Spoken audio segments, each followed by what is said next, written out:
In the quiet town of Millstone, tucked deep inside the American Midwest, life moved slowly, shaped by fields, factories, and the rhythm of familiar faces. Yet in 1987, this peaceful place became the center of a shocking real incident that would forever mark its name in national memory. The story begins with a seemingly ordinary morning when a faint rumble echoed beneath the ground, unnoticed at first but destined to unravel a mystery that lingered for decades. Many residents remembered hearing that low vibration, though none realized it was the first warning of something far more dangerous.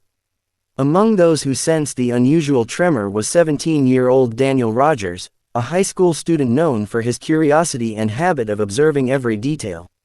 While others ignored the moment, Daniel paused, listening carefully as the vibration faded into silence. He told his mother about it, who calmly dismissed it as a passing truck. But Daniel felt something different in his bones.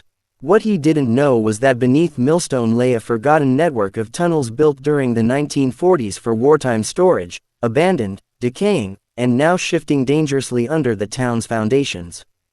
2 days later, as evening settled over the town, another tremor struck, this time stronger. Windows rattled, glasses shook on kitchen shelves, and dogs barked restlessly in their yards. The town council assured citizens that nothing was wrong, blaming distant construction. But underground, heavy wooden beams that once supported the tunnels began to crack, weakened by time and neglect. Engineers who had mapped the area decades earlier were long retired or dead, leaving no one aware of the collapsing danger approaching Millstone from below. Daniel, unable to ignore the signs, convinced his best friend Megan to explore the wooded area behind the old textile factory, a place rumored to have hidden entrances to wartime bunkers. They carried flashlights, not expecting much more than rusty metal scraps. What they found shocked them: a narrow fissure in the earth, wide enough to swallow a foot, running several meters across the ground like a fresh scar. Warm air escaped from it, carrying a deep, hollow echo. The two teens stared at each other, fear mixing with adrenaline, realizing that the ground itself was shifting. They reported the fissure to the sheriff, who reluctantly sent an officer to investigate. He glanced at the crack, shrugged, and blamed natural erosion.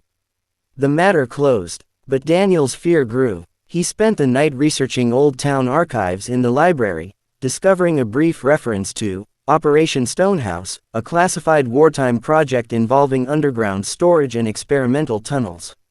Most documents were missing or blacked out, leaving only fragments to hint at something enormous hidden beneath Millstone. Daniel sensed the truth lay just out of reach. The real incident began on March 4th, when the ground shook violently before dawn. Houses jolted awake, alarms blared, a massive sinkhole opened near the factory, swallowing an entire storage building. Dust filled the air as neighbors rushed outside, stunned by the enormous crater stretching nearly 40 feet across. Panic spread through the town as people demanded answers. Daniel, standing at the edge of the sinkhole, felt the same warm air rising from below, air that shouldn't exist from a natural collapse. Something artificial was failing under them. Federal officials arrived by noon, closing off the area and setting up barriers. They told the public it was a geological event, but whispers began circulating as trucks unloaded equipment typically seen during hazardous material operations. Rumors flew through Millstone: chemical leaks, forgotten bunkers, even wartime weapons. Daniel and Megan, still driven by curiosity, watched from afar as officials lowered cameras and instruments into the crater. Their expressions grew grim. Whatever they found wasn't normal. Later that night, Daniel spotted a light near the restricted zone. Someone had slipped past the guards. He followed cautiously and discovered a retired engineer named Walter Grayson, who had worked on the tunnel system during the 1940s.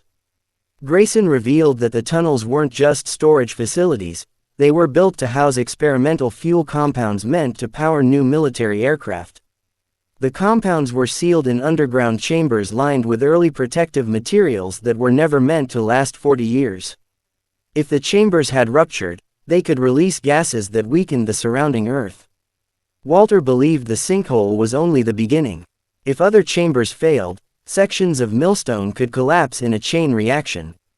Daniel begged him to tell the authorities, but Walter refused, claiming they would silence him to protect military secrecy.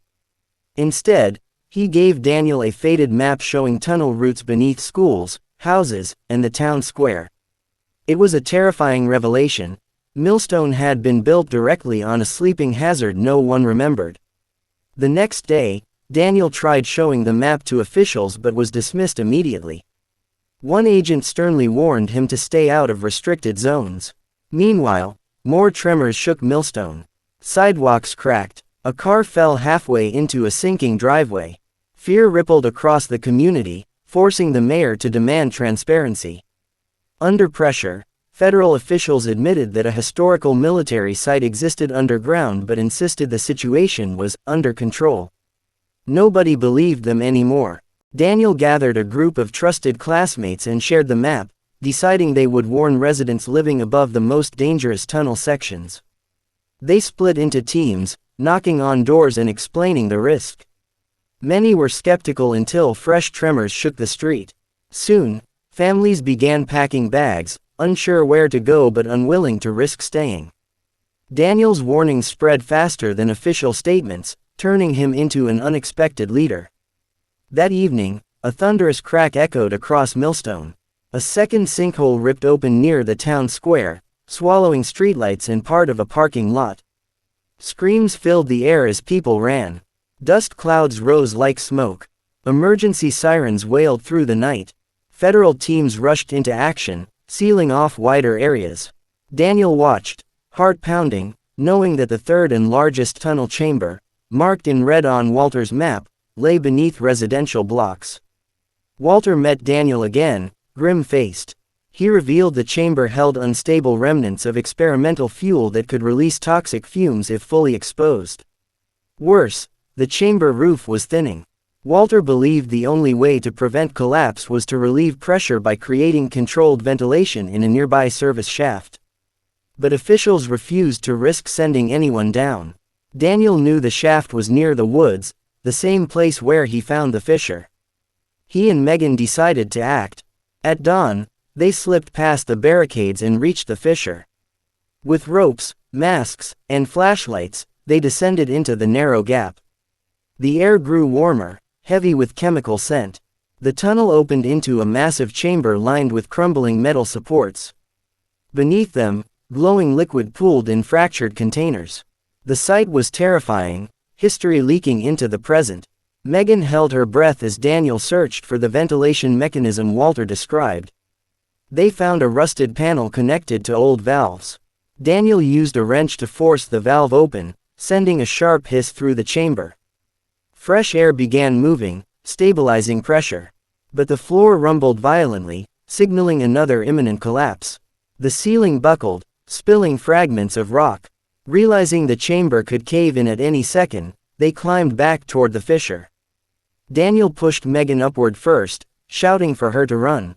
As Daniel neared the surface, a massive crack split the chamber below.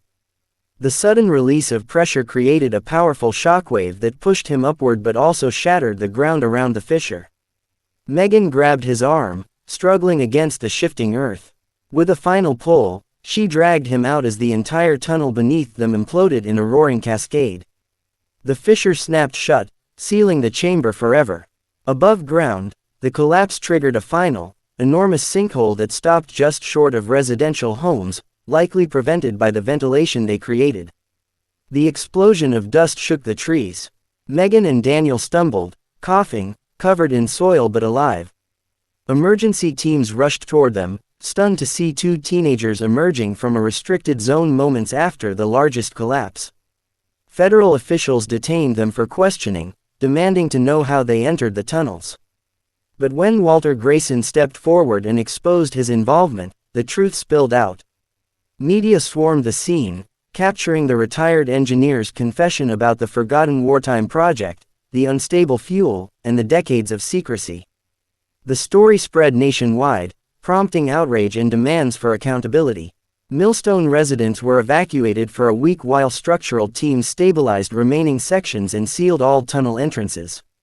Experts confirmed the teens, quick action prevented a catastrophic chain collapse that could have destroyed half the town.